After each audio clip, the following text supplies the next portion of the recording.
সাহেব সহ দেশের শীর্ষস্থানীয় উলামায়ে কেরাম সহ নবী প্রেমিক সব আশেকানদেরকে অনতিবিলম্বে মুক্তি দিতে হবে। হয় ইঙ্গো মার্কিন সাম্রাজ্যের দালাল অথবা ভারতের দালাল অথবা তাদের উভয়ের যুগপৎ দালাল।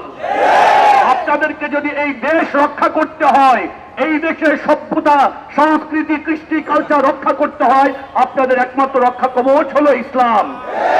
এই ফারাবির কথা আজকে উঠেছে।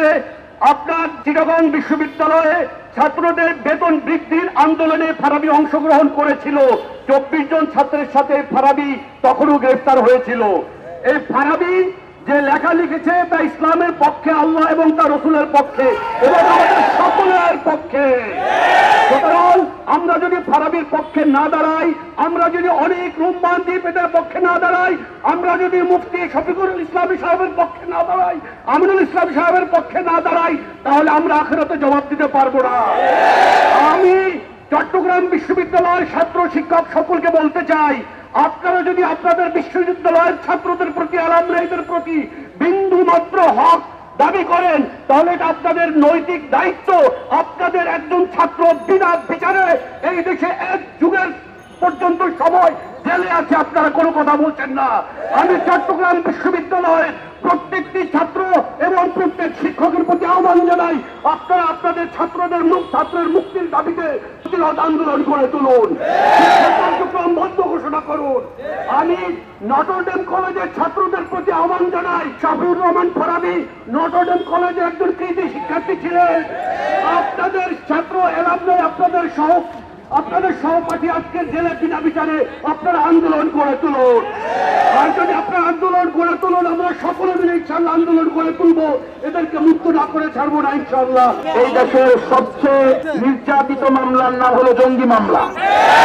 এই দেশের সবচেয়ে ভিত্তিহীন মামলার নাম হলো জঙ্গি মামলা। এই দেশের সবচেয়ে জুলুমি মামলার নাম হলো জঙ্গি মামলা। এই দেশের সবচেয়ে নাটকীয় মামলার নাম হলো জঙ্গি মামলা। সুতরাং মুসলমানদের বিরুদ্ধে, উলামায়ে কেরামের বিরুদ্ধে, আশিকানে রাসূলদের বিরুদ্ধে যত মামলা হয়েছে, এগুলো প্রত্যেকটা ফ্যাসিস্ট স্বৈরাচারী সরকারের ক্ষমতায় থাকার বলি হিসাবে ব্যবহার হয়েছে। সুতরাং ফারাবি সাহেব সহ, শফিকুর রহমান সাহেব সহ দেশের শীর্ষস্থানীয় উলামায়ে কেরাম সহ নবী প্রেমিক সব আশিকানদেরকে অনতিবিলম্বে মুক্তি দিতে হবে। আমরা শুনতেছি কিসের FBI, কিসের আমেরিকান গোয়েন্দা সংস্থা। শোনেন, এখন এই সমস্ত সংস্থার টাইম নাই। উম্মাহ একত্রিত হয়েছে, ঐক্যবদ্ধ হয়েছে ইসলামের বিরুদ্ধে, মুসলমানের বিরুদ্ধে, মানবতার বিরুদ্ধে যে কোনো পদক্ষেপ উম্মাহ রুখে দিবে ইনশাআল্লাহ। অনতিবিলম্বে আমাদের দাবি মেনে নিতে হবে, এই দেশের জনগণের দাবি মেনে নিতে হবে।